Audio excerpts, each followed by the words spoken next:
Hi friends, morning cooking అంటే చాలా హడావిడి కదండీ! ఇక్కడ నేను కొన్ని టైమ్ సేవింగ్ టిప్స్ అయితే షేర్ చేస్తున్నాను. సో దట్ వంట గాని, లంచ్ బాక్స్ ప్యాకింగ్ గాని త్వరగా చేసుకోవచ్చు. వంట స్టార్ట్ చేశాక అది అయ్యే వరకు ఆగకుండా నేను మిగతావి లైక్ పిల్లల స్నాక్ బాక్స్, బటర్ మిల్క్ అలాంటివి ప్యాక్ చేసి రెడీగా పెడతాను. అండ్ లంచ్‌లోకి రైస్ ఐటెమ్స్ కానీ, ఇలా ఫ్రైస్ గానీ పెడతాను. దీంతో టైం సేవ్ అవుతుంది. అండ్ స్నాక్స్ కూడా హెల్తీగా ఇస్తాను. ఈ శనగలు రాత్రే బాయిల్ చేసుకొని ఫ్రిడ్జ్‌లో పెట్టాను. ఇలాంటివి గ్రోయింగ్ కిడ్స్‌కి చాలా అవసరం కదండీ! అండ్ వాటర్ బాటిల్స్ కూడా నేను నైటే ఫిల్ చేసుకుంటాను. 5 మినిట్స్ సేవ్ అయినట్టే కదండీ!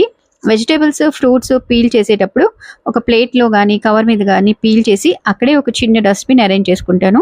ప్రతిసారి బయటికి, లోపలికి తిరిగే టైం అయితే సేవ్ అవుతుంది. లాస్ట్‌లో అంతా ఒకేసారి బయట పడేయొచ్చు. కుకింగ్ ప్రాసెస్‌లో కొద్దిగా టైం దొరికితే మెషిన్‌లో బట్టలు వేసేస్తాను. పిల్లలు వెళ్ళగానే అవి ఆరేసుకోవచ్చు కదా అని. అండ్ ఫస్ట్ వెళ్ళేది పిల్లలే కాబట్టి ఫస్ట్ పిల్లల లంచ్ బాక్స్ అయితే నేను ప్యాక్ చేస్తాను. తర్వాత హస్బెండ్ కోసం కుకింగ్ చేస్తాను. వీడియో నచ్చితే లైక్ అండ్ సబ్స్క్రైబ్ చేయండి.